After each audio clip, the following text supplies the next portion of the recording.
अब आज से हम लोग स्टार्ट करेंगे colours. So let's start with the colour. तो कलर का हमने आपको पहले भी बताया था कि जैसे जो भी कलर नेम है, आप कलर नेम की वजह तरफ से कोई भी कलर नेम दे सकते हैं उसमें। जैसे अगर आपको बैकग्राउंड कलर देना है तो आप सिर्फ कलर ब्लू रख सकते हैं, टोमेटो, जो भी कलर आपको देना है कलर नाम दे सकते हैं। ठीक है ना।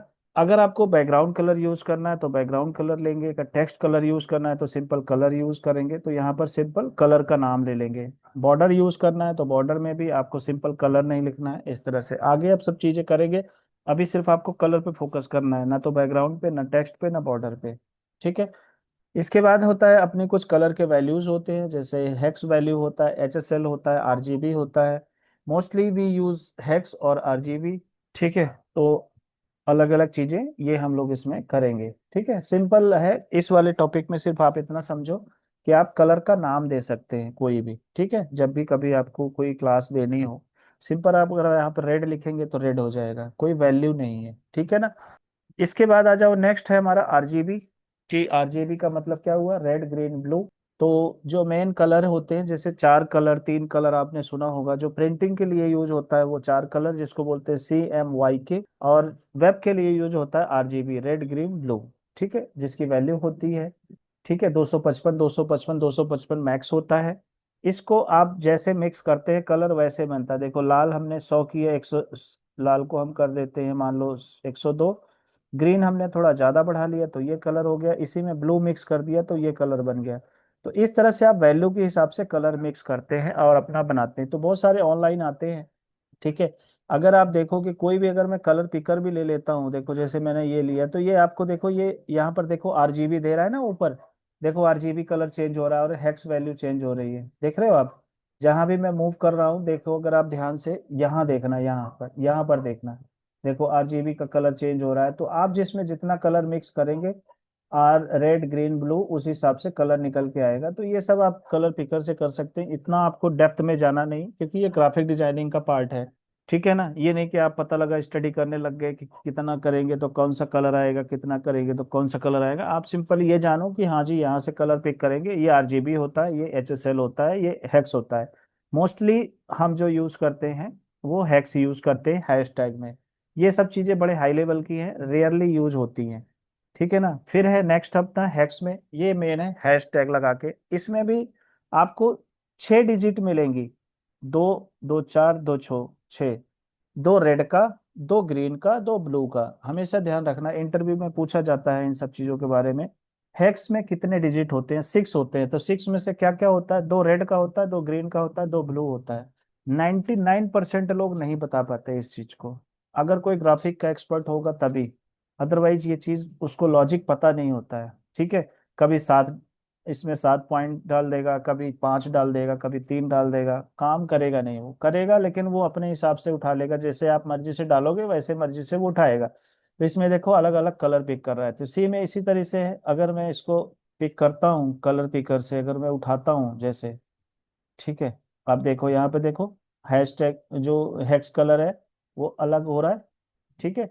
आप देखो यहाँ का जो हेक्स कलर है, ऊपर का हेक्स कलर है, मैच कर रहा है कलर कोड के हिसाब से, देख रहे हो ना, मैच कर रहा है। Small letter capital letter same होता है, उससे कोई फर्क नहीं पड़ता। तो आप इस तरह से कलर पिक कर सकते हैं कहीं से भी। आपको हर जगह पे ये आपको नजर आएगा।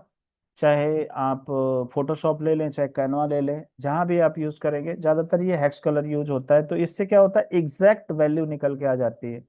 जब आप बोलते हो रेड कलर है, तो रेड कलर के बहुत सारे शेड भी बनते हैं। तो वो शेड कैसे पता लगे, उस शेड का कलर कोड क्या है, तो वो कलर पिकर से आप उठा लो, एग्जैक्ट मेल बन के आ जाएगा। ठीक है। तो ये हमारा हेक्स का हो गया। ठीक है ना, digit hex value, sometime you will see 3 digit hex code, CSS short 3 digit hex code is short from some 6 digit hex code. ठीक है ना। तो आप 3 डिजिट का है तो वैसे ज्यादातर हमें 6 डिजिट लेना होता है। ठीक है ना। तो ये हमारा कलर का हो गया। HSL हम लोग नहीं पढ़ने वाले हैं। ह्यू सैचुरेशन इसका होता है। ठीक है ना, लाइटनेस, कितना लाइटनेस लेना है, तो ये सारा चीज हम लोग ना HSL से ही बना लेते हैं। और अगर हमें लाइटनेस डार्कनेस करना होता है तो हम लोग ओपेसिटी से कर लेते हैं। ठीक है। So this is all about colours. इसके बारे में हमने आपको पहले भी बताया था, तो अभी आपका रिवीजन हो गया। अब आ जाओ जी बैकग्राउंड पे। तो बैकग्राउंड में देखो क्या होता है, दो चीजें होती हैं, एक तो बैकग्राउंड कलर और एक बैकग्राउंड इमेज। ये आपने एलिमेंटर में भी पढ़ा होगा। फिर उसके बाद में क्या होता है, रिपीट। अब उसमें रिपीट करना चाहते हो नहीं रिपीट करना चाहते हो, अटैचमेंट और पोजीशन। पोजीशन बहुत ज़्यादा जरूरी है। टॉप से दिखाना है, बॉटम से दिखाना है, टॉप राइट से दिखाना है, टॉप बॉटम से दिखाना है, स्टॉप से मतलब सेंटर से दिखाना है, मिडिल से दिखाना है। तो वो चीज़ यहाँ पर आ जाओ। अगर आपको कलर देना है तो आप सिंपल यहाँ पे कलर लगा दो कहीं भी, बैकग्राउंड डैश कलर, इसकी जो प्रॉपर्टी है इसको बोलते हैं बैकग्राउंड डैश कलर। ठीक है, आप इसमें चाहे हेक्स की वैल्यू लगाएं, चाहे एसएसएल की लगाएं, चाहे सिंपल लिख दें, तो बैकग्राउंड कलर की प्रॉपर्टी होती है, उससे आपको बैकग्राउंड कलर आ जाएगा। तो जहां पे भी है, जैसे अब ये देखो, यहाँ पर बैकग्राउंड कलर है, देखो ये H1 का है, यहाँ पर बैकग्राउंड कलर ये दिया है, डिव है, इसका बैकग्राउंड कलर ये दिया है लाइट ब्लू। हम यहाँ पर अगर इसको हम ब्लैक कर देते हैं तो देखो ब्लैक हो जाएगा। तो ये आप कहीं भी लगा सकते हो, इनलाइन, इंटरनल, एक्सटर्नल, कहीं भी लगाओ, आपकी मर्जी है, बस आपको लगाना आना चाहिए। ठीक है। नेक्स्ट है हमारा ट्रांसपेरेंसी। देखो आपने ओपेसिटी पढ़ा होगा, किया भी होगा, खूब यूज किया होगा, इसीलिए मैंने बोला था कि एचएसएल में यूज नहीं करता, क्योंकि हेक्स कलर देके, अगर आपने हेक्स कलर दिया, यहाँ ओपेसिटी जितना दोगे उस हिसाब से आएगा। देखो ये 0.6, ये 1, 0.6, 0.3। तो आप इस हिसाब से जैसा आपको चाहिए उस हिसाब से आप ओपेसिटी यूज कर सकते हैं और लगा सकते हैं।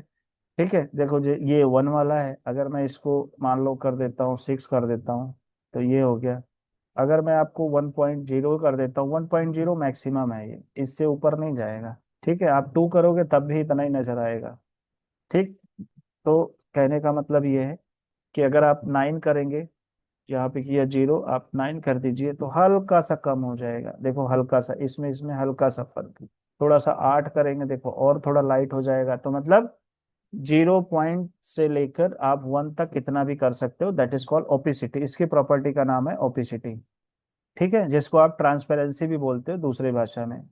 ट्रांसपेरेंसी यूजिंग आरजीबीए, इसको आप आरजीबीए के जरिए यूज कर सकते हो। यहाँ पर इसकी वैल्यू है वो दे दो। ये बहुत रेयर केस में यूज होता है, हम लोग तो कभी नहीं करते। उसके बाद है जो इम्पोर्टेंट चीज है, वो हमारी बैकग्राउंड इमेज की है। ठीक है, तो इसकी बैकग्राउंड कलर है, एक हो गया बैकग्राउंड इमेज। बैकग्राउंड इमेज लगाने के बाद आपको यूआरएल लगाना होता है यहाँ पर। ठीक है ना, प्रॉपर्टी देनी होती है, फिर उसके बाद उसकी वैल्यू जो भी आपका फोल्डर है, इमेज का नाम है। अगर ये इमेज कहीं और है, जैसे मान लो मैंने यहाँ पर कोई फोल्डर का नाम दे दिया, ठीक है, तो आप जिस फोल्डर में होगा वो फोल्डर का पाथ आपको देना पड़ेगा, और इमेज लगाओगे, बैकग्राउंड में इमेज आ जाएगी आपकी। क्लियर है। देन यहाँ पर देखो, ये एक एग्जांपल ये भी है। ठीक है, the example shows a bad combination of text and background image, the text is hardly readable. यहाँ पर आ जाते हैं। देखो ये ध्यान रखना कि जब भी आप बैकग्राउंड यूज करते हो, तो वो टेक्स्ट जो है आपका रीडेबल होना चाहिए, तो टेक्स्ट का कलर आपको उसी हिसाब से चेंज करना पड़ेगा। ठीक है ना। तो इस तरह से आप अलग अलग चीजें यूज कर सकते हैं। तो पी टैग में भी आप लगा सकते हैं। ठीक है, जरूरी नहीं कि आप सिर्फ बॉडी में लगाएं, आप पी टैग में सिर्फ लगा सकते हैं। अगर आप यही बैकग्राउंड आप उसमें बॉडी में लगा देते हैं, ठीक है, अगर आप इसको बॉडी लिख देते हैं तो ये पूरे उसमें ले देगा। ठीक है ना। तो जैसे आपको जरूरत हो, जिस टैग में लगाना चाहें आप उस हिसाब से लगा सकते हैं। एक चीज और हम इसमें करके देखते हैं, इन्होंने नहीं करके दिखाया है, हम लोग एक बार करके देखते हैं। ओपेसिटी है, हम इसमें ओपेसिटी लगा के देखते हैं। ठीक है, आप यहीं पर देखो, यहाँ ओपेसिटी किया, देखो इसकी ओपेसिटी कम हो गई। ठीक है, लेकिन अगर मैं पी टैग करता हूँ, फिर देखो ये ये पी टैग में उसकी ओपेसिटी इसकी कम हो गई, इमेज यूज हुई है लेकिन उसकी ओपेसिटी कम हो गई है। ठीक है ना। तो इस तरह से आप इमेज को थोड़ा सा उसमें ट्रांसपेरेंसी ले आ सकते हैं और अपने हिसाब से यूज कर सकते हैं। उसके बाद है मेन, सबसे जो ज्यादा जरूरी होता है, रिपीट का। ठीक है, अगर हम जैसे इमेज छोटी है तो ये देखो ये रिपीट हो रही है। ठीक है, अगर आपको नहीं रिपीट करना है तो आप सिर्फ करोगे यहाँ नन। अगर रिपीट करना है तो रिपीट एक्स, मतलब एक्स के साइड में आपको रिपीट करोगे, जैसे आप देखोगे ये है। आप किधर रिपीट करना चाहते हो, इधर या इधर या इधर। ठीक है ना, तो जिस तरफ आप करना चाहते हो आप उस तरफ कर सकते हैं। देखो ये सिर्फ इस तरफ रिपीट हो रही, इधर रिपीट नहीं हो रही। अगर मैं वाई कर देता हूँ तो सिर्फ वाई की तरफ रिपीट होगी। इसमें शायद इमेज इन्होंने पूरी ली हुई है तो पता नहीं लगेगा। देखो ये छोटी इमेज थी, बस इतनी इमेज है, ये इमेज इतनी है, तो वाई में किया तो सिर्फ वाई में हो रहा है। ठीक है ना। अगर मैं रिपीट नन कर देता हूँ तो ये रिपीट ही नहीं होगी। एक मिनट, रिपीट नन क्यों नहीं लिया।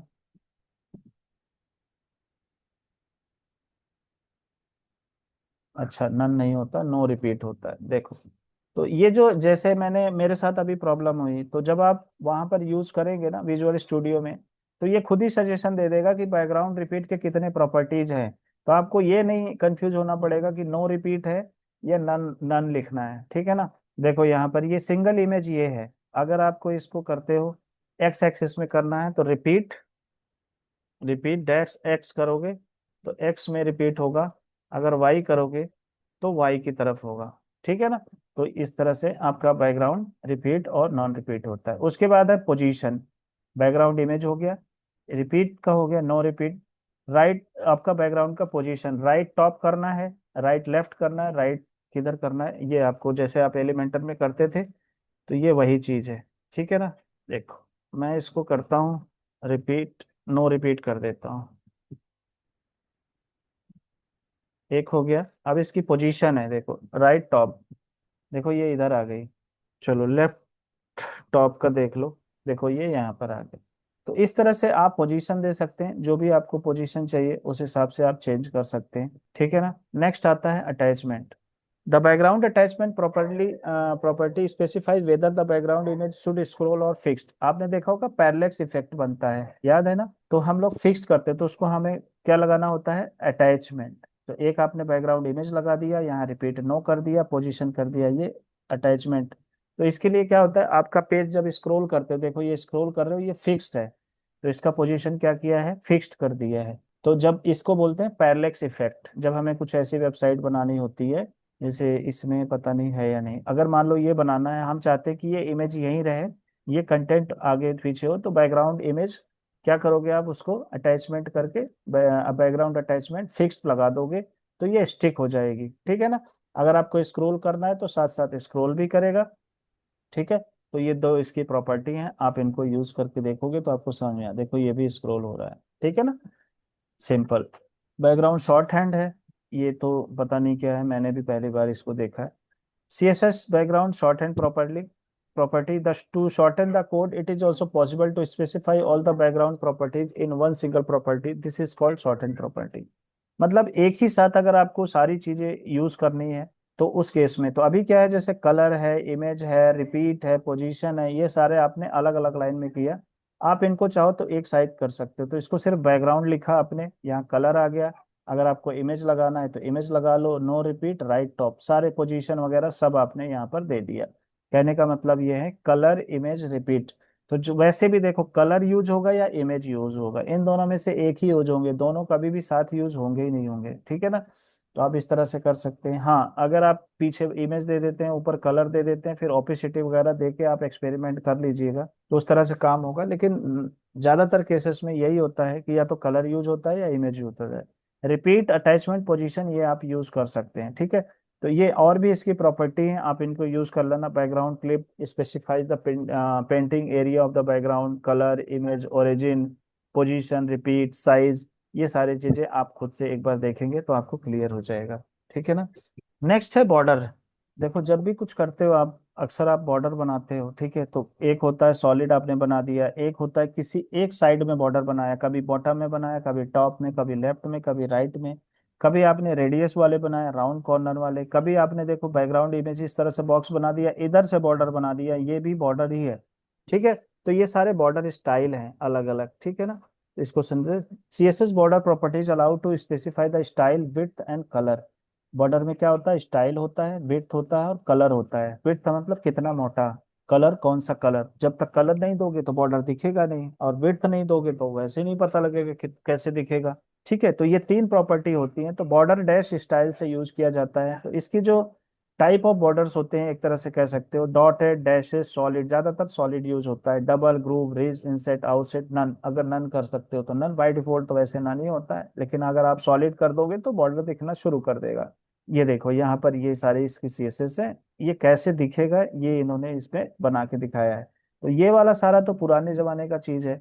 ज्यादातर जो यूज होता है वो सिंपल ये वाला यूज होता है, ठीक है ना। ये कहाँ गया, सॉलिड वाला यूज होता है सबसे ज्यादा, ठीक है, या डैश वाला यूज होता है, इसको आप यूज करेंगे। अब विड्थ की बात करते हैं, बॉर्डर विड्थ। तो आपने वहां पर दे दिया, जैसे बॉर्डर स्टाइल आपने दिया सॉलिड और बॉर्डर विड्थ, दे दिया। अब इसको हम थोड़ा सा देखते हैं, यहाँ पर देखो इन्होंने करके भी दिखाया, इस तरह से आप इसको कम ज्यादा भी कर सकते हैं, ठीक है ना। बड़ा आसान है। आपने बॉर्डर स्टाइल दिया, फिर विड्थ दिया। अब इन सबको ना बाद में, जैसे बैकग्राउंड का हमारा शॉर्ट शॉर्ट हैंड था, एक बार बैकग्राउंड आपने लिखा, आगे आपने चेंज करना शुरू कर दिया, यूआरएल आ गया, फिर उसके बाद आपका रिपीट वाला आ गया, फिर अटैच वाला आ गया, है ना। वैसे ही इसका भी हो जाएगा आपका, ठीक है ना। तो लेट्स अभी एक एक करके आप एक बार समझो, फिर उसके बाद इसका शॉर्ट हैंड समझेंगे। फिर कलर है, अगर आपको कलर देना है तो वही हेक्स में देना है या सॉलिड फिक्स में देना है तो आप अपने हिसाब से दे सकते हो। बॉर्डर स्टाइल, बॉर्डर कलर, तो स्टाइल जरूर देना पड़ेगा, ध्यान रखना। लेकिन अगर विड्थ भी दोगे तब भी स्टाइल देना पड़ेगा, क्योंकि जब तक स्टाइल नहीं दोगे ना, उसको पता ही नहीं चलेगा आपको किस टाइप का बॉर्डर चाहिए, या तो सॉलिड चाहिए या कुछ बाय डिफॉल्ट तो वरना नहीं होता है एक तरह से, ठीक है ना। तो ये हमारे बॉर्डर कलर हो गए, आप इसको अपने हिसाब से यूज कर सकते हैं स्टाइल के साथ। ठीक। नेक्स्ट है बॉर्डर साइड्स, किस साइड में आप बॉर्डर देना चाहते हो, ठीक है ना। जैसे बॉर्डर टॉप में देना चाहते हो, राइट में देना चाहते हो, बॉटम में देना चाहते हो, लेफ्ट में देना चाहते हो, तो जिधर आप देना चाहते हो उस तरह में आप ये कर सकते हो। और उस स्टाइल में देखो यहाँ डॉटेड है, border style top, border top style, यहाँ पर देखो यहीं पर दे दिया है। Right style solid, bottom style bottom, तो आप यहाँ से साइड डिसाइड कर सकते हैं। अगर आप इसको नन कर देंगे ना किसी भी, तो नन भी हो जाएगा, ठीक है ना। डॉटेड सॉलिड बॉर्डर स्टाइल, देखो ये टॉप बॉर्डर डॉटेड, तो आप सिंपल बॉर्डर डैश स्टाइल तो है, बस आप बीच में साइड डिसाइड कर देंगे तो अपने आप काम हो जाएगा। देखो बॉर्डर स्टाइल डॉटेड डॉटेड, तो ये चारों दिशाओं का इसने एक बार में ही ले लिया, ठीक है ना, 4 values, top bottom left right सारा ले लिया इसने। ठीक। तो ये हमारा हो गया बॉर्डर साइड्स। नेक्स्ट है बॉर्डर अपना शॉर्ट हैंड, जो सबसे ज्यादा यूज होता है। यही आपने देखा होगा, बॉर्डर किया सबसे पहले हमने क्या किया, विड्थ, फिर हमने दिया कि भाई स्टाइल, जो कि मैंडेटरी होता है, ठीक है, इसीलिए देखो यहाँ रिक्वायर्ड लिखा, और उसके बाद कलर है, आप इसको अपने हिसाब से दे दो। उसके बाद फिर आप साइड भी यूज कर सकते हो, देखो बॉर्डर कलर है, तो इसमें बॉर्डर बॉटम, ये सिंपल बॉर्डर बनाया हुआ है, ठीक है ना। तो इस तरह से ये। नेक्स्ट है CSS राउंड बॉर्डर, अगर आपको राउंड कॉर्नर में देना है तो यहाँ पर आपको बॉर्डर रेडियस देना पड़ेगा। आप शॉर्ट हैंड यूज कर लो, लेकिन आपको बॉर्डर रेडियस अलग से देना पड़ेगा। तो इसीलिए जब आप जैसे फॉर्म बनाते हो, तो कोई भी फॉर्म आपने बनाया या कोई भी चीज बनाया, आप इंस्पेक्ट एलिमेंट करके बॉर्डर डैश रेडियस लगाओगे और उस क्लास को कॉपी करके अपने कस्टम CSS वाले प्लगइन में ले जाके डाल दोगे, तो इस तरह से आपके रेडियस वाले बॉर्डर आ जाएंगे। आपको कितने वेड्थ में लेने हैं, क्या लेने हैं, उस हिसाब से आप इसको यूज कर सकते हैं। तो ये है इसके मोटा मोटा प्रॉपर्टीज। आप इन सभी प्रॉपर्टीज को एक बार अच्छे से प्रैक्टिस करिएगा, ठीक है ना। तो ये आपको काम आएगा, बहुत ज्यादा यूज होना है, ध्यान रखना। CSS बहुत बड़ा रोल प्ले करता है वेबसाइट डिजाइनिंग में। आप चाहे वर्डप्रेस में बनाओ, चाहे शॉपिफाई में बनाओ, चाहे विक्स में बनाओ, चाहे HTML बनाओ, हर जगह जो है ना CSS काम आएगा। नेक्स्ट है मार्जिन। अब देखो बॉर्डर तो हो गया, ठीक है ना। तो आपको सिंपल से, जैसे देखो आपको पता भी है कि जब भी कोई भी बॉर्डर होता है, बाहर से स्पेस जो बनाता है उसको मार्जिन बोलते हैं, अंदर से जो स्पेस बनाता है, अंदर से जो स्पेस बनाता है उसको पैडिंग बोलते हैं। सिंपल सा तरीका है। अगर आपको अंदर से स्पेस लेना है जो बॉर्डर के, ठीक है, या बॉक्स के, तो आप समझिए कि वो हमारा क्या है, पैडिंग है। अगर बाहर से लेना है तो मार्जिन है, ठीक है। तो इसको हम, इसकी प्रॉपर्टी का नाम क्या है, मार्जिन है, ठीक है ना। तो मार्जिन देखो टॉप से, राइट से, बॉटम से, लेफ्ट से, इसका भी शॉर्ट हैंड है। आप एक ही सिर्फ मार्जिन लगा के, फिर यहाँ से पहली वैल्यू टॉप की होगी, फिर उसके बाद आपकी जो है लेफ्ट की होगी, फिर बॉटम की होगी, फिर राइट की होगी। तो ये क्लॉक वाइज चलती है, टॉप से शुरू होके फिर वापस इधर आ जाती है जब शॉर्ट हैंड यूज करते हैं। अदरवाइज आप इस तरह से भी यूज कर सकते हैं। जैसे अब ये देखो, ये यहाँ पर दिया हुआ है इन्होंने 100 px 100 px, ये टेक्स्ट बॉक्स है, ये इसके चारों तरफ इन्होंने दिया हुआ है। अगर मैं इसी को 10 कर देता हूँ, देखो ये 10 पहुंच गया मार्जिन टॉप पे। तो जब ये प्रॉपर्टीज आपको पता होंगी, ये सबसे ज्यादा कब काम आता है, जब आप मोबाइल वर्जन में बनाते हो या कोई भी बॉक्स इधर उधर एडजस्ट करते हो, तो वहां पर आपको काम आता है, ठीक है ना। तो वो आप जो आप एलिमेंटर में एडवांस सेक्शन में करते हो ना, याद होगा, वही सारी चीजें ये हैं, ठीक है। तो इसके देखो शॉर्ट हैंड प्रॉपर्टीज में क्या हो गया, margin top right bottom right, तो आप सिर्फ मार्जिन लिख सकते हो। देखो ये शॉर्ट हैंड प्रॉपर्टीज है, आप इस तरह से चारों यूज कर सकते हैं। देखो इसमें ये है, तो पहला क्या हुआ, टॉप का हुआ, फिर आपका लेफ्ट का हुआ, फिर बॉटम का हुआ, फिर राइट का हुआ, ठीक है ना। तो अगर जैसे ये टॉप का है, अगर मैं इसको 100 का कर देता हूँ, देखो ये टॉप का होगा, ठीक है, टॉप से मार्जिन है, तो मतलब जो भी बॉर्डर है उसके बाहर से गैप बनाने का काम जो करता है वो मार्जिन करता है, ठीक है ना। सिंपल है, क्लियर है। टेक्स्ट है अगर तीन वैल्यू है तो तीन वैल्यू में भी तो वो भी उस हिसाब से लेगा, top and bottom margin and right and left margin ले लिया इसने। दो वैल्यू लोगे तो ये टॉप दो का क्या होगा, ये ऐसा नहीं कि टॉप और सिर्फ लेफ्ट लेगा, टॉप बॉटम लेफ्ट राइट, अगर दो है तो टॉप बॉटम लेफ्ट राइट ले लेगा। ठीक है, चारों लेना है तो आप एक लगाओगे तो वो चारों में ले लेगा, ठीक है ना, ऑटो वैल्यू। आप अगर ऑटो कर सकते हैं, जैसे you can set margin property to auto to horizontally centre, जैसे कोई भी बॉक्स है, जैसे मान लो अब आप इसका ले लो, एक आपने डिव लिया, एक बॉक्स बना, और एक डिव और लेते हो, आप चाहते हो कि सेंटर में आ जाए, उसकी आपने विड्थ डिसाइड कर दी, तो क्या करना होगा, मार्जिन ऑटो लगा दोगे तो ऑटोमेटिक ये सेंटर में आ जाएगा। तो जब आप ये पूरा लेआउट बनाओगे, अब कल से आपको यही करके देना है, आपको सारा ये बना के देना। कैसे बना के देना है, सबसे आपको डिजाइन नहीं बनाना, सिर्फ आपको बॉक्स बनाना है और उसका बैकग्राउंड कलर देना है। तो जैसे मान लो ये ऊपर वाला बनाना है, तो एक बॉक्स तो आपका ये हो गया, एक मिनट रुको, इसका कलर चेंज करते हैं फिर आपको समझ में आएगा। जैसे एक बॉक्स तो आपका एक ये डिप हो गया, ठीक है, 100% वेट का, ठीक है। फिर आपने एक डिप बनाया ये वाला, ठीक है, एक डिप ये ले लिया आपने, डिप में लेना है, इसका विड्थ आपने डिसाइड कर दिया, मान लो 1000 पिक्सल। अब आपको इसको सेंटर में करना है, मार्जिन पैडिंग नहीं देना है, तो क्या करोगे आप, मार्जिन ऑटो कर दोगे तो ऑटोमेटिक ये बॉक्स इधर आ जाएगा, और बैकग्राउंड कलर अलग करना है। बस आपको इतना इतना बनाना है, सिर्फ रो रो बनाने हैं, सबके रो रो बनाने हैं, और सबके कॉलम बनाने हैं, सेंटर में बनाने हैं। तो मैं किसी का भी कोड भी चेक कर सकता हूँ रैंडमली, ये बात ध्यान रख लेना। और चैट जीपीटी से बिल्कुल मत हेल्प लेना, अपने से यूज करना, चैट जीपीटी का हेल्प लोगे आपका ही नुकसान होगा, मेरा नहीं, ठीक है, क्योंकि मेहनत करके करना है। तो आप इस तरह से डिव देखो यहाँ पे, ये है ना, जैसे ही बनाया है, तो यहाँ पे देखो ये डिव लिया, एक डिव लिया है, और उस डिव में क्या हुआ है, उसकी विड्थ दे दी 300 पिक्सल, और मार्जिन दे दी ऑटो, तो मार्जिन दे दिया ऑटो। अगर मैं इसको हटा देता हूँ, ऑटो हटा कर देता हूँ, देखो ये लेफ्ट में भाग जाएगा, ठीक है ना। तो अगर हम इसको चाहें कि भैया लेफ्ट से इतना राइट से इतना होगा, तो क्या होगा, जब आप स्क्रीन छोटा बड़ा करोगे ना, तो वो फिर दिक्कत करेगा। अब देखो अगर मैं छोटी स्क्रीन को बड़ी करता हूँ, मतलब अगर इसको जूम इन करता हूँ, तो ये सेंटर में ही रहेगा, कुछ भी करो आप सेंटर में ही रहेगा, ठीक है।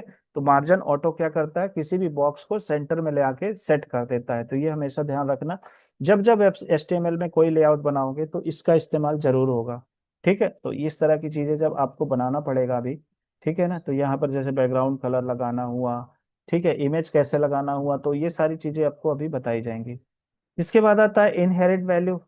इनहेरिट वैल्यू समझते हैं, the example let's the left margin of the P class x, इसको छोड़ दो, इसका कोई काम ही नहीं है, ठीक है।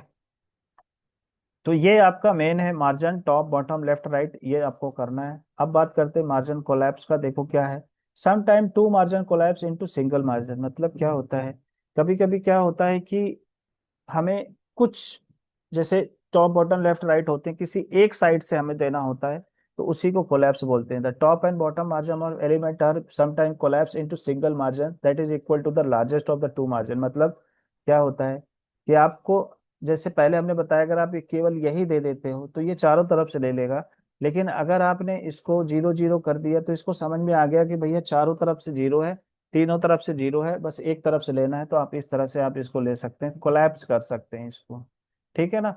सो ये बड़ा सिंपल है, ये इतना ज्यादा खास नहीं है इसमें। सेम तरीके से पैडिंग है आपका, जैसे मार्जिन है वैसे पैडिंग है।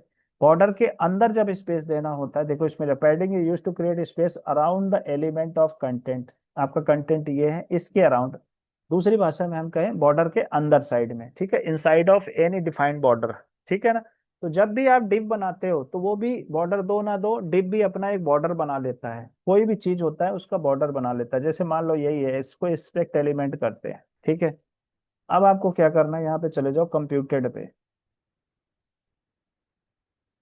एक मिनट रुको, ये देखो, देख रहे हो ये देखो। तो हर जब हर डिव में चाहे बॉर्डर हो चाहे ना हो, ठीक है ना, तो देखो ये जैसे मान लो बॉर्डर है, अंदर की साइड में पैडिंग है, बाहर की साइड में मार्जिन है, ठीक है। तो बॉर्डर हमेशा बीच में होता है, अगर आप बॉर्डर दो या ना दो, कोई भी डिव लोगे वो ऑटोमेटिक वो बॉर्डर उसको समझो, अगर आपने वहां पे सॉलिड कर दिया, विड्थ दे दिया, कलर दे दिया, तो बॉर्डर दिख जाएगा, नहीं तो नहीं दिखेगा। तो जैसे टेबल आप बनाते हो, तो टेबल में तो आपको देना पड़ता है वैल्यू, डिव में क्या होता है, देना नहीं होता, डिव टेबल से हल्की होती है, इसलिए डिव में वेबसाइट बनाई जाती है। फिर बूटस्ट्रैप आ गया, लेकिन डिव के बिना कुछ भी नहीं होता है, ठीक है। तो पैडिंग क्या करता है, अंदर की साइड में स्पेस देता है। सेम तरीका है जैसे मार्जिन में है वही पैडिंग में है। Padding top right bottom left इस तरह से। लेंथ आपको किस तरह से देना है, आप पीएक्स में दे सकते हो, पॉइंट में दे सकते हो, सीएम में दे सकते हो। जनरली पीएक्स में लिया जाता है, आप परसेंटेज में भी ले सकते हो। ठीक है ना। देखो जैसे padding top padding right left bottom, आप इसको परसेंटेज में दे सकते हो। तो भैया टॉप से कितने परसेंट, बॉटम से कितने परसेंट, ठीक है ना। तो वो जहां जरूरत होगी वहां पे अपने हिसाब से आप लगाना। इसी के आस देखो, ये अगर आपको शॉर्ट हैंड में यूज करना है तो आप वही तरीका है। आपने पैडिंग लिख दिया, टॉप राइट बॉटम लेफ्ट, ठीक है। जैसे ये देखो, ये बॉटम है, ठीक है ना। देखो right top right bottom left, ठीक है ना। तो इस तरह से आप इसको यूज कर सकते हैं, क्लॉक वाइज चलता है। ठीक। नेक्स्ट है, वही शॉर्ट हैंड वाला ही है इसमें भी। अगर आपको दो देना है तो टॉप बॉटम दे देगा, अगर आपको तीन देना है तो देखो इसने टॉप बॉटम पैडिंग ले लिया 25, राइट लेफ्ट दे दिया 50, ठीक है ना। ये हमारा हो गया मेन मेन पैडिंग का। ये आपको पहले से भी आता है, मार्जिन किससे क्लियर हो गया। ठीक है। मेन आ जाओ आप हाइट, हाइट एंड विड्थ में आ जाओ। आज मैं इतना ही कराऊंगा हाइट विड्थ में, इसके बाद आपको सिर्फ ये सारी चीजें बनानी है, ठीक है ना, अपने से बनानी है और बना के दिखाना। अब सीएसएस पे कोई भी हाइट लगाना है तो सिर्फ हम क्या करेंगे, डिव के जरिए लगाएंगे। देखो जैसे हमने एक डिव टैग लिया है यहाँ पर, तो जैसे जो भी आप यहाँ पर क्लास लगाते हो, जैसे आपने यहाँ पे डिव लिया, ठीक है, यहाँ पर आपने क्लास लिया, ये आपका सेलेक्टर बन गया डिव। यहाँ पे आपने हाइट दिया 50 पिक्सल, विड्थ दिया 100%। देखो आप परसेंट में भी दे सकते हो। तो जो आप इस तरह से बॉक्स बनाओगे तो ऐसे ही बनाओगे। तो विड्थ दे दिया आपने 100%, हाइट दे दिया 100 पिक्सल, ठीक है। तो आप इस तरह से इसमें क्लास बना सकते हो। आप यहाँ पर नाम भी दे सकते हो, जैसे मैंने कल बताया था। अगर मैंने यहाँ पर किया, अच्छा अभी ये खुद ही बताएगा तब करेंगे, अभी इससे फायदा नहीं है। और बॉर्डर कितना देना है उस डिव का आपने बॉर्डर दे दिया, ठीक है। अगर आप इसमें मार्जिन लगा देते हो, जैसे हमने मार्जिन कर दिया 25 पिक्सल, तो देखो बॉर्डर के चारों तरफ 25 पिक्सल का मार्जिन हो गया। अगर मैं इसको पैडिंग कर देता हूँ देखो, तो अंदर की साइड में ले लेगा। तो आप इस तरह से इसको करना, डेकोरेट करना, ठीक है ना। सो आप इस लोग इस चीज को करना। अगर मैं इसको भी इसको हाइट है जो, थोड़ा सा अगर मैं इक्वल कर देता हूँ तो देखो कि ये हाइट बढ़ा रहा है, ठीक है ना। तो यहाँ पर ये भी है। तो आप इसको बनाओगे जब, तो फिर आपको ज्यादा चीजें क्लियर होंगी। ऐसे ही जैसे हाइट है वैसे विड्थ है। अगर आप ऑटो करेंगे तो जितना आपकी स्क्रीन का साइज होगा उस हिसाब से ले लेगा, ये ऑटो में आ जाएगा। लेंथ है पिक्सल में ले लो, सेंटीमीटर में ले लो। Percentage defined height width in percent of containing block, ठीक है ना। इनिशियल इनहेरिट छोड़ दो, इसका कोई मतलब नहीं है, ठीक है। तो इस तरह से आप, जैसे अब ये बॉक्स बना हुआ है तो आप इस तरह से बॉक्स बनाना सीखो, ठीक है ना। डिव के जो बॉक्स हैं, तो आप जरूरी नहीं है डिव का, आप यहाँ पर कोई क्लास भी ले सकते हैं, ठीक है ना। जैसे मैं यहाँ पर ले ही लेता हूँ, जैसे ए लिखा और यहाँ पर हमने ले लिया क्लास, ठीक है ना। देखो ये इस तरह से, ठीक है। अगर मैं इसको बी करता हूँ, देखो यूज होता है, नहीं होगा। तो यहाँ पर हमें क्लास बी देना पड़ेगा। तो आप इस तरह से अलग अलग रो बनाना, ठीक है ना। तो आप क्या करोगे, एक हेडर का रो बनाया, एक हेडर की क्लास बनाई, एक आपने बनाया इसका बनाया, बैनर का बनाया, एक आपने अबाउट अस का बनाया। तो सबका अलग अलग क्लास बनाओगे। और अलग अलग जब भी आप पहले, तो पहले क्या करोगे, डिव बना लोगे, ऐसे ऐसे ऐसे डिव बना लोगे सिंपल, ठीक है ना। मल्टीपल डिव बना लोगे, ठीक। उसमें डिब में नाम दे देना कि इसका क्लास क्या होगा। तो कि जितने डिब बनाओगे उतने रो बन जाएंगे, ठीक है ना। फिर उसके बाद क्या करोगे, जब भी आप डिब बना लोगे, अब जैसे एक डिब बना है, आप इसी के अंदर दूसरा डिब बना सकते हो। तो एक मैं बना के दिखाता हूँ आप। जैसे मैंने एक डिब लिया यहाँ पर, ठीक है। अब यहाँ पर हमें क्लास लगाना है, क्लास इक्वल टू हमने दे दिया बी, ठीक है। इसको हम ले लेते हैं हेडर मान लो, ठीक है। अब यहाँ पर मिल रहा ही नहीं इसको, ठीक है। हमने दे दिया हाइट दे दिया हमने मान लो 100 px, और विड्थ दे दिया हमने 100%, ठीक है। ये देखो, तो ये ऐसे बन गया। आप इसको रेड दे सकते हो, तो ये ऐसे बन जाएगा जैसे ये वाला बना है, ठीक है ना। तो ये पहली डिप हो गई। दूसरी डिप है बैनर की, देखो यहाँ पर इसको लिख दो बैनर, ठीक है। और यहाँ पर दूसरी क्लास बनाओ आप, ऐसे डॉट करके आप सेम ले लो, डॉट करके क्लास का नाम, इसका नाम ले लिया बैनर, ठीक है। और इसकी हाइट दे दी हमने 400 पिक्सल, और इसका कलर अलग कर देना ताकि आपको पता लगे कि what you are doing. Width 100% ही रहेगा। तो ये हो गया इसका। तो इस तरह से सारे आपको ना रो बनाने हैं, अलग अलग क्लास बनाने हैं, ठीक है ना। अब डिव के अंदर आपको एक और डिव बनाना है, ठीक है। तो हमने क्या किया, इसको एंटर मारा। तो जब आप वो यूज करोगे ना तो उसमें टैब वगैरह आसानी से आ जाता है। अब हमने इसका कर दिया क्या, डिव, इसको लिख दिया हमने, इसका क्लास दे दिया हमने क्या, क्लास इक्वल टू, इसको आप क्या नाम दे दो, इतने एरिया को नाम दे दो, तो इसको हमने दे दिया हेडर कंटेनर मान लो। ऐसा नाम देना जिसका सेंस बने, हेड कंटेनर, ठीक है, इतना दे दो। अब क्या करेंगे, एक और क्लास कॉपी करो, ठीक है, यहाँ पर दे दिया, इसका नाम दे दिया हेड कंटेनर, ठीक है, इसको दे दिया हेड कंटेनर। अब ये जो विड्थ है ना, यहाँ पर क्या चीज करना है, इसका बैकग्राउंड कलर हमने दे दिया मान लो ब्लैक, और इसके जो विड्थ है अब इसको पिक्सल में ले लेंगे, मान लो हमने ले लिया 1200 पिक्सल में ले लेते हैं, या इसको, ठीक है ना, यहाँ पर परसेंटेज की वजह पिक्सल करेंगे, और हाइट वही की वही रहेगी, ठीक है ना, वही की वही रहेगी। अब देखो ये कर दिया तो इसने ले लिया, घेर लिया, ठीक है ना, कि घेर लिया, तो अब इससे क्या होगा, हमें इसको क्या करना पड़ेगा, सेंटर में करना है, मार्जिन ऑटो करना पड़ेगा, तो ये क्या आएगा, सेंटर में आ जाएगा। अब ये दिख ही नहीं रहा है, तो मैं इसको क्या करता हूँ, थोड़ा सा स्क्रीन हमारी छोटी है ना, तो मैं इसको मान लो 200 पिक्सल कर देता हूँ। देखो ये सेंटर में आ गया। अगर आप इसको 400 पिक्सल करोगे तो देखो इस तरह से आपको बन जाएगा। तो इस तरह से आप क्लासेस बनाइए, तभी आप प्रैक्टिस कर पाओगे। इस तरह से देखो ये आ गया है, तो हमारा ये वाला हिस्सा क्लियर हो गया। अब आप क्या कर सकते हो, इसके अंदर एक और, जैसे अब ये वाला डिव है, आप इसके अंदर हेडर लिख लो, ठीक है, ये हेडर लिखा दिया आपने, यहाँ पर H1 लगा लिया, क्या लगा दिया, H1 लगा दिया, ठीक है। अब आप चाहते हो कि H1 की क्लास, आपको H1 की क्लास बनानी पड़ेगी। कैसे बनाओगे, तो यहाँ पर जो सिस्टम का ना बाय डिफॉल्ट होता है, जो सिस्टम का बाय डिफॉल्ट होता है, वहाँ डॉट नहीं लगाना चाहता है, ठीक है ना। तो वहां पर क्या होता है, सिंपल आपने क्या करना है, H1 करना है, करली ब्रेसेस ओपन क्लोज कर दो, ठीक है ना। हमें टेक्स्ट के कलर के लिए क्या करके देना है, टेक्स्ट के लिए क्या होता है, सिर्फ कलर होता है, कलर वाइट। तो जहां जहां भी H1 होगा वहां पर वाइट कलर ले लेगा, ठीक है ना। तो इस तरह से आप ये सारे यहाँ पर क्लासेस लगा सकते हैं, जैसे हमने दे दिया टेक्स्ट अलाइन सेंटर, ठीक है। तो इस तरह से चीजें आप करना प्रैक्टिस, ठीक, क्लियर है। तो देखो जब तक प्रैक्टिस नहीं करोगे, गलतियां नहीं करोगे, तब तक नहीं आएगा। गलतियां होंगी, होने दो, अच्छी बात है, जब गलतियां होंगी तो भी आप सीख पाओगे। तो इस तरह से वेट हाइट दे देना, बैकग्राउंड कलर दे देना, ठीक है ना। अब आ जाओ, बॉक्स मॉडल भी करा देते हैं, क्योंकि फटाफट सीएसएस जितनी अच्छे से आप आगे, मेन मेन चीजें हैं, क्योंकि सबसे ज्यादा टाइम लगेगा फ्लैक्स में। अभी ये हमारा जैसे बॉर्डर है, सीएसएस बॉर्डर का बॉर्डर, बॉक्स मॉडल को समझते हैं, वही चीज है जो मैंने पहले समझाया था आपको। In CSS the term box model is used when talking about design and layout. जब भी हम कोई वेबसाइट डिजाइन लेआउट बनाते हैं तो हमें बॉक्स मॉडल को समझना जरूरी होता है। तो बॉक्स मॉडल का मतलब क्या होता है, चलो समझते हैं one by one. In the CSS box model is essentially a box that wraps around every HTML element. It consists of content, padding, border and margin.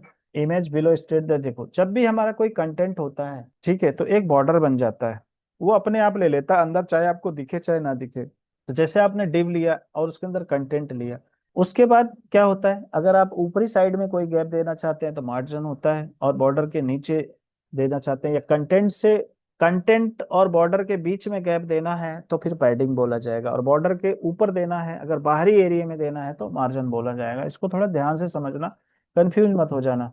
Content, the content of the box where the text and image appear, ये content का बॉक्स है जहां पर div है, तो इसको क्या बोलेंगे, content. Padding, clear an area around the content, the padding is transparent, ठीक है ना। पैडिंग हमेशा ट्रांसपेरेंट रहेगा, लेकिन क्या होगा कि बॉर्डर के अंदर, वही चीज मैं बार बार रिपीट करके बता रहा हूँ, ठीक है ना। बॉर्डर क्या होगा, border that goes around the padding and content, ठीक है ना। जो बॉर्डर होता है पैडिंग एंड कंटेंट के बीच में होता है, ठीक है ना, सॉरी, बॉर्डर ऊपर होता है, फिर हाँ बीच में आएगा, पैडिंग जो होगा बॉर्डर और कंटेंट के बीच में आएगा। Margin, clear the area outside, बाहर की साइड से वो जगह बनाता है, ठीक है ना, बॉर्डर के बाहर साइड से जगह बनाता है।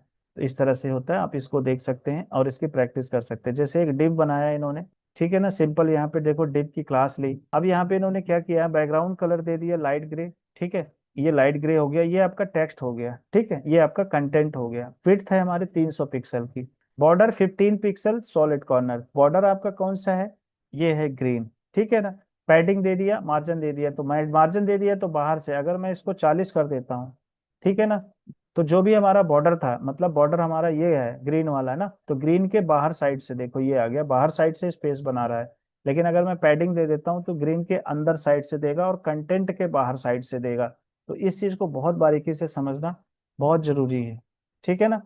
जब आप इसके मल्टीपल बॉक्स बनाओगे तो इसकी कैलकुलेशन बड़ी स्ट्रॉन्ग करनी पड़ती है। वो आगे आप जब लेआउट बनाओगे, हम लोग मिलके बनाएंगे तो फिर समझ में आएगा। width and height of element, in order to set the width and height of an element correctly in all browser you need to know how the box model works।